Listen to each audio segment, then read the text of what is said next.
마켓 타이밍 모델을 통해서 최적의 매매 타이밍을 잡아보고 있습니다. MBN골드 신광선 매니저와 함께합니다. 어서 오십시오. 네, 안녕하세요. 신광선입니다. 네.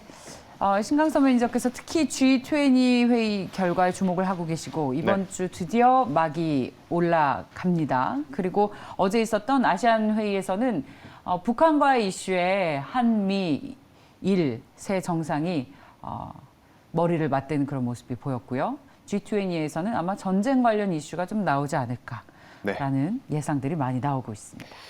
전반적으로 이제 사실은 이번 G20 정상회담을 가장 주목하는 부분들이 바로 러시아 우크라이나 전선 확대 관련된 부분들이겠죠. 물론 이제 이틀 전에 나왔던 소식에서는 헤르손을 지금 탈환했다는 소식이 나오면서 우크라이나가 승기를 완벽하게 잡는 모습이 나왔는데 어쨌든 그 이유 그리고 지금 그것뿐만 아니라 또 동아시아에서는 또 지정학적 리스크가 또 우리나라도 있겠지만 또 중국이 대만을 침공할 가능성들, 그 주변 해역에서도 계속 군사훈련을 병행하고 있기 때문에 G20 정상회담에서 이 지정학적 리스크 관련된 부분들이 어떻게 완화 조치가 나올 것인가 그런 부분들 좀 따져봐야 될 것 같고요.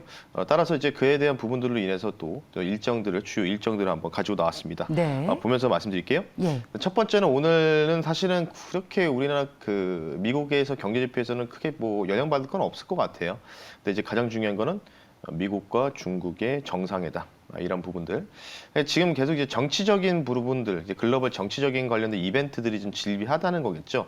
그리고 15일부터 16일까지 해서 인도네시아 발리에서 G20 정상회담이 개최되는 부분들이 있는데 여기서 이제 또 재밌는 게 트럼프 미국 전 대통령의 갑작스러운 중대 발표를 이제 주말간 예고하지 않았습니까? 여기서 또 여러 가지 뭐 별거는 안 나올 것 같아요. 제가 볼 때 뭐 대선 출마 또는 아니면 또 부정선거 뭐 이런 얘기들만 또 얘기가 나오겠죠. 어디서요? 미국에서. G20? 네. 아니요. 트럼프는 트럼프 이 중대 발표 관련된 부분들. 그래서 네, 죄송합니다. 집중력. 너무 그쪽으로 생각하시고 가서 네.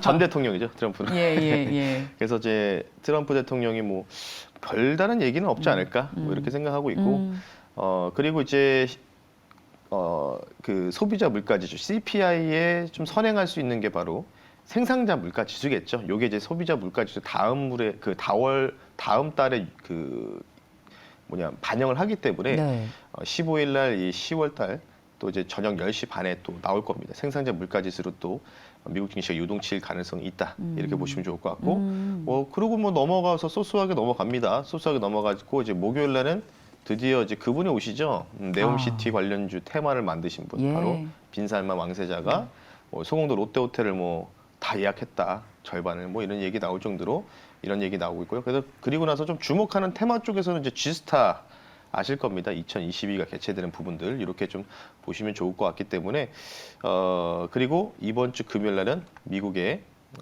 옵션 만기일입니다. 왜 제가 옵션 만기를 꼭 굳이 언급해 드리냐면 다음을 보겠습니다. 다음 보면은 S&P 500 지수의 한 3년치 데이터를 갖고 왔어요. 20년도에 이제 코로나 팬데믹 당시 다시 한번 이 지표에 대해 설명해 드리면 1.0 기준으로 곡선이 위로 가게 되면은 풋 비율이 증가. 그러니까 시장 하락하는데 베팅하는 사람들이 많아지는 거고 그리고 아래쪽으로 곡선이 다운이 되면은 시장을 긍정적으로 보는 상승에 베팅하는 사람 콜 옵션의 비율이 많아지는데 지금 보시면 코로나 이후에 지금 콜 옵션이 최대치에 다가오고 있습니다. 아래쪽으로 완전히 그냥 틀어버렸죠. 그러면서 제가 그어드린 이제 기술적 추세 라인인 21년도부터 21년도 말 그리고 이번에 지금 0.75포인트거든요.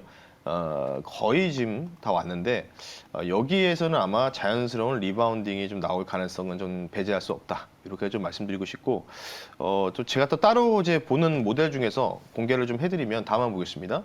S&P 500에서 이제 단기 위험 모델 레인지를 설정해서 통상 이게 10일 이동 평균선을 근거로 해서 이제 단기 위험 모델을 설정을 하는데 여기 이제 S&P 500 기준입니다. 지금 이 셀 구간으로 거의 다 오고 있다. 보시면은 셀 나올 때마다 주가 자체가 꺾이는 모습들이 지금 포착이 되고 있죠. 그리고 아래쪽에서는 뭐 바이 구간 그리고 스트롱 바잉 구간 이렇게 나와 있는데 저 같은 경우의 포지션을 어떻게 했냐면 지난 금요일 날 미국이 나스닥이 뭐 1% 넘게 상승이 나올 때 상승 포지션을 다 정리했습니다.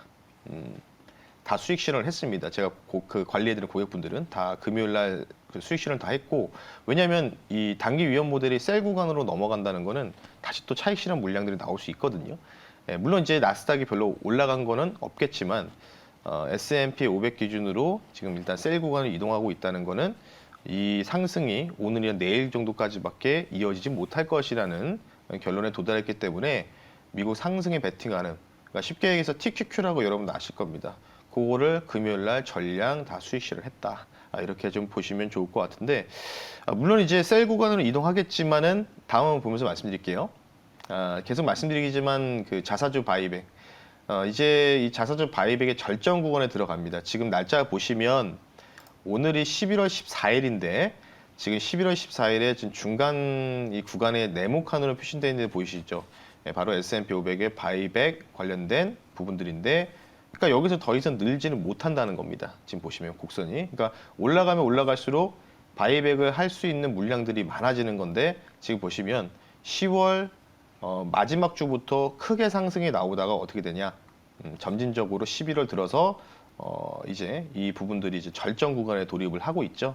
그래서 전반적인 단기 위험 모델상으로도 셀 구간으로 형성이 됐던 부분들, 그리고 바이백도 이미 지금 많이 들어가 있는 상황이라고 보시면 될 것 같아요. 그래도 뭐 애플이라든지 뭐 테슬라라든지 이런 회사들의 예를 들어서 예시입니다, 예시. 그 자사주 매입이 거의 절정 구간, 그러니까 더 이상 이제 물량을 소화할 게 없다. 이렇게 좀 보시면 좋을 것 같기 때문에 여기서 추가적인 상승이 나오더라도 제가 볼 때는 조금은 제한적인 모습을 당분간은 이번 주는 좀 유지될 가능성이 있기 때문에, 콜 옵션이 너무 많이 있으니까, 콜 옵션이 너무 많이 있다는 거는 콜 가격이 비싸고 풋 가격이 싸졌다는 얘기지 않습니까? 그러면 조금은 뭔가 이제 메이저들, 월가의 메이저들이 또 콜 가격을 좀 다운을 시키기 위해서 지수의 조정을 좀 이용할 수 있는 부분들도 있다. 이렇게 좀 말씀을 드리면서 마켓 포인트 간단하게 한번 짚어드렸습니다. 네, 신강선 매니저께서 보고 계시는 모델에 따르면 이번 주에는 좀 쉬어가는 장세일 네. 것이다라는 말씀이신데, 이게 추세적인 강세장에서 쉬어가는 것인지 아니면 많은 월가의 전문가들이 갑자기 베어마켓 랠리라서 다시 전저점까지 떨어질 수 있다고 경고를 하는데, 이 정도 수준인 건지 큰 그림은 어떻게 그리고 계신지 궁금한데요. 올해 전저점을 깰 리는 없습니다. 미국 깰 리는 같은 없고. 경우. 그럼 지난번에도 강세장 이어가는 와중에 쉬어가는 타임입니다. 그러니까 이제 예를 들어서 미국장 기준으로는 S&P 500이 저점 대비해서 거의 한 10% 가까이 올라갔잖아요. 그러면 이제 조정이라고 하면 어느 정도 조정이 나올 거냐? 한 절반 정도의 조정이 나왔다가 다시 정고점으로 넘어가는 이런 패턴들이 나올 것으로 판단하고 있기 때문에, 뭐 아직도 이제 비관론자분들은 이런 얘기를 하시죠. 나스닥이 8천 간다, 7천 간다 이런 얘기 나오는데, 만약 7천, 8천 가면은 진짜 다 팔아서 사야 됩니다. 그건 엄청난 기회이기 때문에. 근데 제가 볼 때는 올해나 내년 초까지는 그럴 일이 나올 일은 없지 않을까 이렇게 생각을 하고 있어서, 만약에 나오더라도 내년 한 1분기에서 2분기 넘어갈 때가, 그때가 아마 뭐 나스닥이 다시 한번 만약에 한번 붕괴되는 사건이 나오든지 이렇게 예상을 하고 있기 때문에 지금 당장은 너무 겁먹을 필요는 없다, 이렇게 좀 말씀드리고 싶습니다. 약세장 끝났다. 매수 타이밍이다. 약세장은 안 끝났습니다. 네. 어렵죠. 자, 그러면 네. 계속 얘기를 하면서 네. 어떤 논리를 가지고 계신지 듣겠습니다. 이제 저희 마켓타임의 모델을 확인을 해볼까요? 9개의 모델을 매일 9시간마다 돌리고 있습니다. 오늘은 뭘 볼까요? 오늘은 이제 우리나라 증시를 봐야 되겠죠. 코스피를 보겠습니다. 네, 코스피 200에 대한 타이밍 모델입니다. 주간으로 보겠습니다. 오늘 한 주의 첫날이니까요. 자, 3주차는 방향 강도와 패닉 강도가 모두 20으로 잡혀 있는데, 다음 주가 패닉 강도가 100입니다. 네. 방향 강도도 70이고요. 5주차는 없습니다. 11월 안에 뭔가 방향성이 한쪽으로 확 쏠릴 것이라는 얘기인 것 같은데. 네, 그러니까 이제 사실은 이게 좀 모델이 좀 밀렸어요. 원래는 이제 이번 주에 이제 원래 그러니까 2주 전까지만 해도 코스피 200 주간 타임 모델에서는 G20 정상회담이 있는 주가 이번 주기 때문에 이번 주에 이제 패닉 강도가 100% 잡혀 있었거든요. 근데 이게 한 주 정도 밀렸다.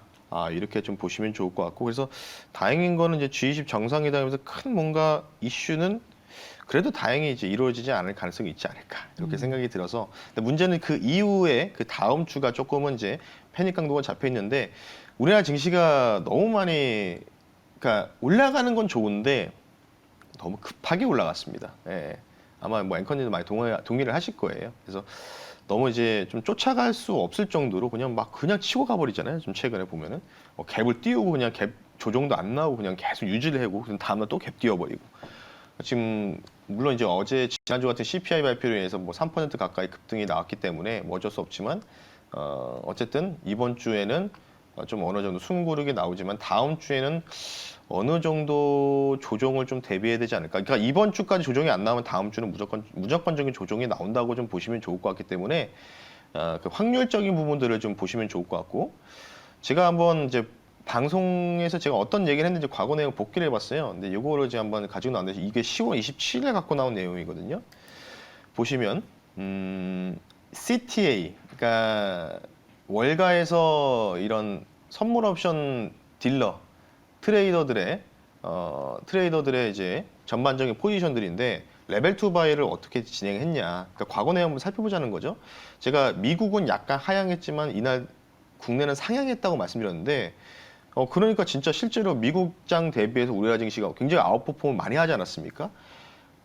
그런 상황이었다고 보시면 좋을 것 같고, 그래서 제가 이거를 기준으로 11월 7일 날 뭐라고 했냐면 코스피 기준으로 1차가 2,400, 2차가 2,467포인트라고 말씀드렸는데 2차가 넘어갔습니다. 네, 약간 상회하면서 넘어갔죠. 그럼 어떻게 해야 되느냐? 다음 보겠습니다. 지난주 금요일 날 CTA 포지션 업데이트된 결과를 가지고 나왔습니다. 네. 어디 방송에서도 이런 자료 안 보여드립니다, 여러분들.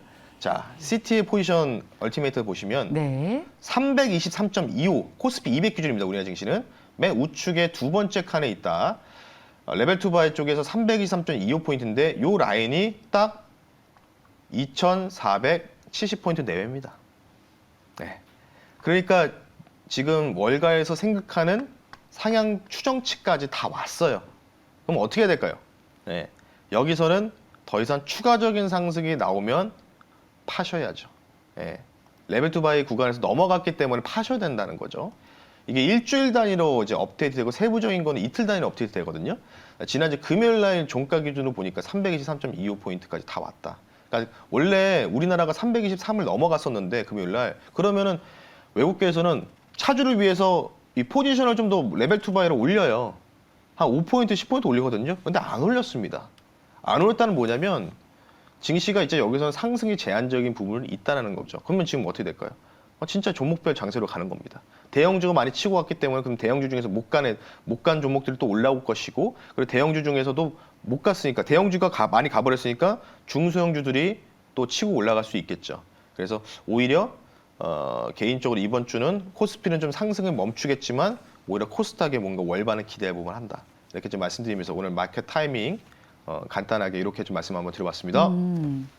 자, 그럼 결론은 우리 투자자분들은 어떤 포지션을 취하면서 시장을 대응하는 게 좋을지 마지막 결론을 좀 알기 쉽게 설명해 주시면 어떨까요? 쉽게 말씀드리겠습니다. 파십시오, 오늘은. 여기 넘어가면 파셔야 되고, 그 다음에 현금 가지고 있다가 조정이 나오면 또 들어가면 된다. 그러니까 이번 주는 차익 실현을 하시는 걸 권유해 드리면서 이렇게 결론을 마무리하겠습니다. 네, 잘 들었습니다. 자, 무료 공개 방송 예정 있으신가요? 네, 장 끝나고 진행하니까요. 너튜브에도 MBN골드 신광섭이라 검색하시면 되겠습니다. 네. 네. MBN골드 신광섭 매니저와 함께했습니다. 잘 들었습니다. 네, 감사합니다.